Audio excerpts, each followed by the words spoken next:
So in the midst of this horrific pandemic, one might think, look, I bet the insurance companies are taking a haircut, right? The health insurance companies.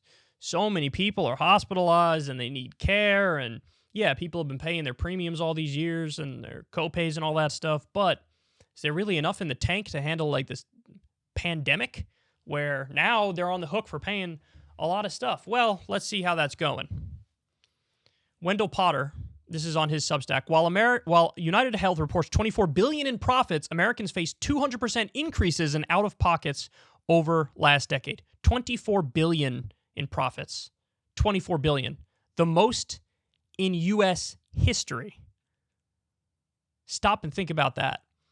UnitedHealth on Wednesday reported 2021 profits of $24 billion on revenue of $287.6 billion.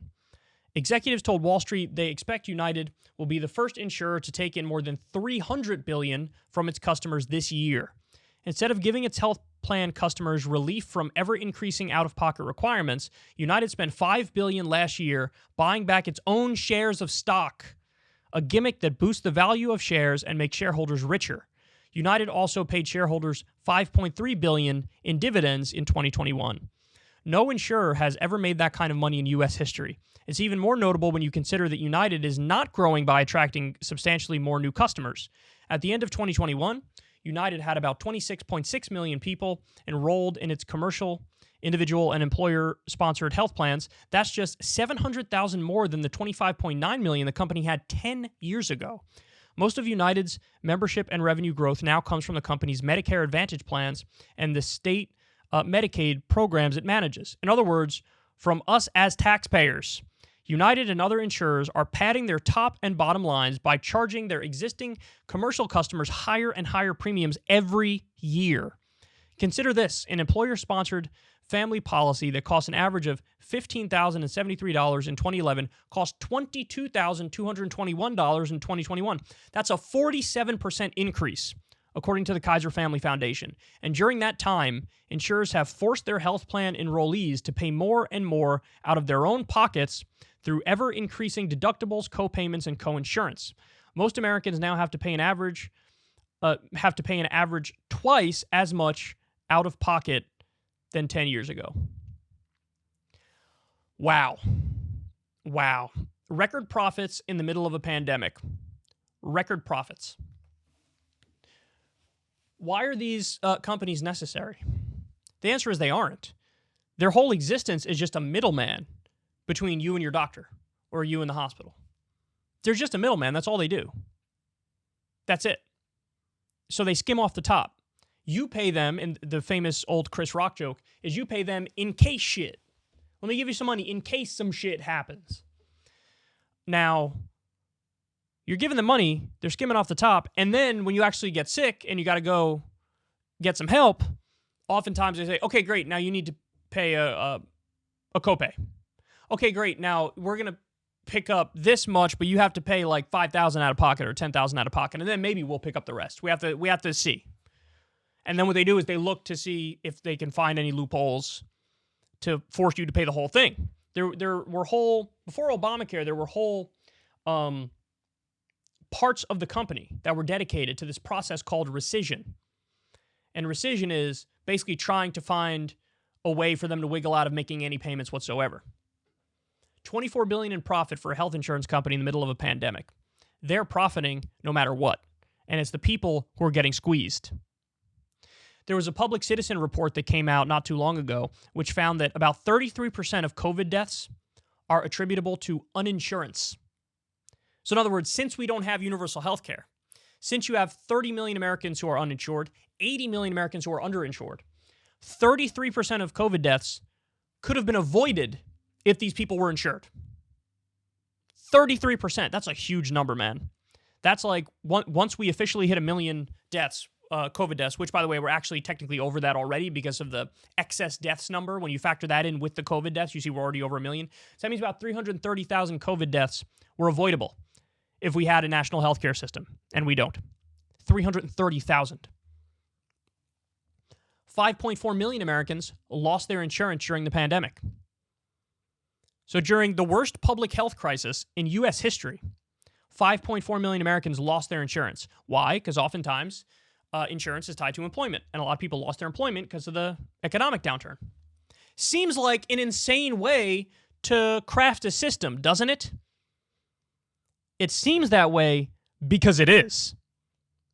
There was a fair health report that came out and found that COVID-19 patients with no comorbidities or complications, they paid an average of $42,486 for a hospital visit. Holy shit. We covered a story on the show probably about a year ago now. The 100 most expensive U.S. hospitals charge $1,808 for every $100 of their costs. How's that for a markup? Now you say, well, Kyle, that's just the 100 most expensive ones. What about your average hospital in the country? They charge $417 for every $100 of their costs. How's that? For every $100 of their cost, they charge $417. How's that markup?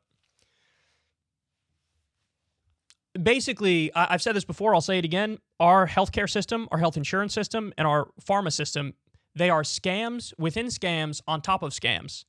Everybody's scamming everybody, left and right. Everybody's price gouging everybody. So the Political Economy Research Institute at the University of Massachusetts Amherst came out with a study years ago. By the way, I think there's over 20 studies that say Medicare for All saves money, over 20 of them. The number they came up with is Medicare for All saves $5.1 trillion over a decade. So in other words, you give everybody health care, you have better outcomes, and it saves $5.1 trillion over a decade.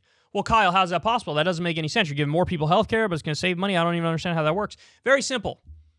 What's the story I just told you? UnitedHealth made $24 billion last year during a pandemic. $24 billion in profits during a pandemic. It's almost like if you cut out the unnecessary, rapacious, mafia-like, for-profit middleman, that money gets saved. Wow, would you look at that? So get the mafia off your back. They don't have to get a cut anymore. And you save $5.1 trillion over a decade. Seems like a no-brainer to me. And it absolutely is a no-brainer. We have single-payer systems all around the world that show exactly how this works. And they work very well, much better than ours. Commonwealth Fund study found we were ranked 11th out of 11 when it came to developed nations with healthcare. The only reason we're not going down this path is because the health insurance companies, probably the health care companies, and also Big Pharma, they have bought our government. They've bought our politicians. And so the politicians look out for their well-being instead of your well-being. And so it's a racket, it's a scam, but the politicians are in on the scam because they get money from these institutions. And then when they run for office, they get elected, then they repay back the donors who gave them money. And they pay them back with rigged policy in their favor. And so even though it's a no-brainer, even though on paper the answer is obvious, because of the corruption and money in politics, we don't get the obvious answer. I know you guys have heard me do this rant a million times before. I know that the number one criticism of me, which is a legitimate criticism, is that I'm repetitive. But I'm repetitive because the problems didn't change since the last time I talked about them. I talked about them last month, 2 months ago, a year ago, 3 years ago, 5 years ago. The problems are the same. Solutions are the same. We just haven't gotten those solutions because of the corruption. But now you know how bad it is. $24 billion in 1 year in profits for a health insurance company in the middle of a pandemic. An easy way to end this. It's an easy way to end this and to give people the right to health care that they deserve.